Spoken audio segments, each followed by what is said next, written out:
When watching an anime like JoJo's Bizarre Adventures, there are some characters you notice that were just cold their entire life. Like from birth all the way up until their eventual, most of the time, death. They end up being the coldest character or one of the coldest characters out there. That's why today I want to talk about a singular character that I have talked about a decent amount on this channel. I'm pretty sure I've already given him his own video.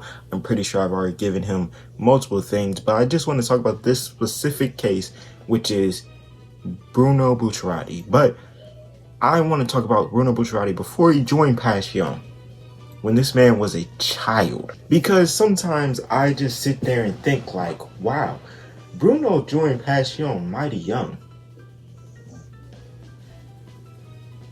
He killed those guys. Like when we learned about his backstory and then we found out what happened with his father and how fast the Get Back gang was activated, that was actually sickening. Also, if y'all can hear something in the background this video, it's my dog snoring. I'm just letting y'all know. Now, first, I gotta do his whole backstory, because when you look at his backstory, what he did just wasn't wrong. The way he did it wasn't even wrong. It was just the fact that he was a child, like 11, doing it. But as a child, Bruno Bucciarati lived in a village in Italy, and his parents, they lived happy up until he was about 7 when they decided to divorce, and his mom and father asked him where he wanted to live. Now his mother was going to go live in the city and she wanted him to come so he could get an education, but he refused. He chose to stay with his father because he knew that once his mother goes to the city, she would eventually forget about the village, while his father would stay there, work as a fisherman for his entire life until old age, and just die lonely. So Bruno decided the noble thing to do would be to be there for his father and by his side his whole time, as much as he can be, you know, as long as his father's there. So for years after that, Bruno and his father worked alongside each other as fishermen. And even during that time, Bruno's own father worked hard enough because he wanted his own son to go to the city and get an education. But one day, two strange men, they pretend to be fishermen so they can get on the boat with Bucciarati's father, but something seems off about them. Something's wrong. They didn't even have a fishing rod. So Bucciarati's father got him one, and as he was taking it to him, he had overheard something he wasn't supposed to hear. He had overheard discussions about the drug trade within Italy, and as we know, just with part 5, how fucking prominent and secret that shit was. And Bucciarati's father, barely making it alive, he was shot 7 times. But much like 50 Cent, you could not kill him with those weak ass shots. So after Bucciarati's father ate them shots for breakfast, lunch, and dinner, he was taken to the hospital where he was still unconscious but not dead. And in all this, people are probably wondering, well, where's Bucciarati? I'll get to that in a second.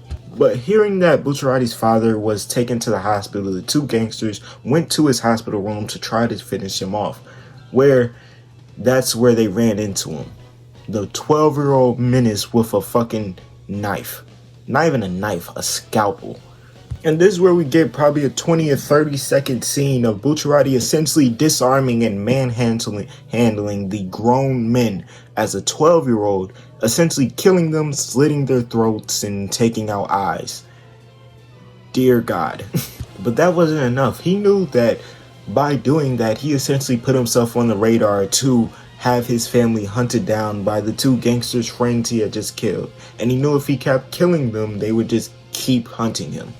So he, at 12 years old, decided to join Passione. Now, it did work because he joined for, you know, protection, and so his father could live the rest of his days well while he did. Because I'm pretty sure they said 5 years after he joined, his father had passed from his bullet wound. So I guess much not like 50 Cent, them bullets were not weak ass punches. But it also interests me because I feel like Bucciarati has one of the more interesting backstories you could find in an anime in general. You know, well, in JoJo's.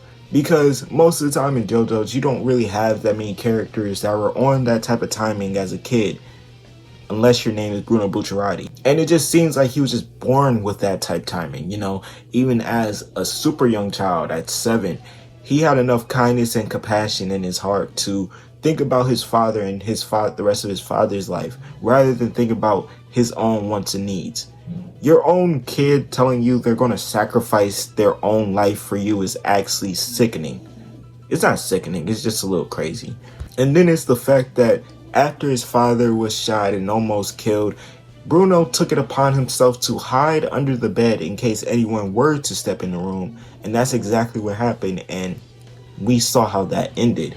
I don't know, his instincts kind of feel incredible, but then again, when you look at all the Part 5 backstories and what all of them were really doing at a really super young age, except probably Abakio, yeah, it makes sense why they're all like that. Because why the hell did 4-year-old Giorno just instinctively be like, oh yeah, he's not over there, he's over there? What are you talking about? You don't even know that. But that's really all I got for y'all today. If y'all enjoyed the video, make sure to like, comment, and subscribe. We're on the road to 5K, so anything helps. And until next time, peace.